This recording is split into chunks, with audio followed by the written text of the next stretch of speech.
What's up, everyone? It's time once again for a weekly watch list.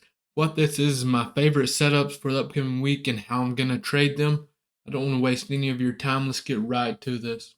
First off, I want to start off by saying, I say this often, you're probably tired of hearing it if you've been following me for a while. I trade SPY and QQQ levels and SPX levels, okay? So if you're trading SPY, you don't have to trade options. You can trade futures based off this level. You would trade ES or you would trade MES. If you're trading my QQQ levels, you can trade NQ or MNQ based off that. SPX, you can trade ES or MES, okay? I prefer to trade SPX options now and futures. That's my go-to, has its tax advantages. Just makes sense for me at this point in my trading career. We have some solid setups this week, pretty straightforward stuff. If you haven't already, please hit that thumbs up button. Let's run this up.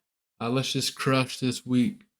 So the only clear level I see, of course, we could go long above all-time highs at 401.65, but that's not what I like to do. I don't like breakout trades. I like catching this off a bounce. So I'm going to be looking for a pullback down to this 498.5 area. That's our hourly support now. I'm going to watch for a pull down, see if I can take a long entry on ES here or get some calls for the move up. I'm just going to be watching price action down here and volume. I don't want to see aggressive selling at that level. I want to see, a clear sign of a reversal on the lower time frames before entering. My stop loss will be a nice 5 or 15-minute close below that. Whatever your risk tolerance is, whatever your game plan is. I'm sure we'll have exact game plan once we get closer to this level. So be sure you're watching my Instagram live every morning so we can take these weekly watch list levels and fine tune them once we get closer, once they come into play. But I wouldn't be surprised if this didn't hit tomorrow. Next on the list is SPX. Let's zoom in here a little where we can see. So these are my levels for SPX this week.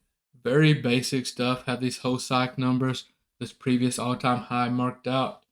Or rejects goes, I don't like anything till we get up around this 5100 area on SPX. Once we get up there, I could possibly take a short on ES or some SPX puts. We'll see how it plays out. I'm still watching for a bounce off this 5,000 area. Once we pull back down, this has been our key level. You can clearly see the level on the hourly time frame now. Really respecting this. I want to see us pull back down for a possible bounce for calls or ES longs. If we don't confirm, we do have room back down to that 4957 area. But ideally, I want to catch this off a bounce. If something happens, when we open tomorrow, if we open below this, once the market gets rolling, I'll switch up my game plan. But as of now, I'm looking for a nice bounce there for ES longs or SPX options. Next up on the list is QQQ. You can trade NQ, remember, based off this, or MNQ. I really like this hourly trend, as you can clearly see it right here. I have it marked out. Then if you look a little closer, we do have support formed. Previous resistance, I'm looking to, become the new support here. It's 434.28. So ideally, we just have a nice pullback down to this area for a possible bounce for calls or NQ longs here. I'm going to be watching this closely. I do like this setup. I do like trading the hourly trend. I love trading trend and I love trading SPX levels. That's usually my go-to. And honestly, that's all I have for this week. I do want to say, remember everyone, these levels are simple. I got asked like, Grizzly, what are you doing differently than people that are still failing after years of experience in trading? And, I ask myself that same question often, like, what am I doing different? What sets the people that are successful apart from those that are still struggling after years of experience? And the best way I know to answer that is, one thing, I can accept a losing trade. You have to be able to accept a loss. That's part of it. And you have to be able to follow your plan while doing so. Losing trades happen. That's just part of trading. You will not win every trade. I promise you that.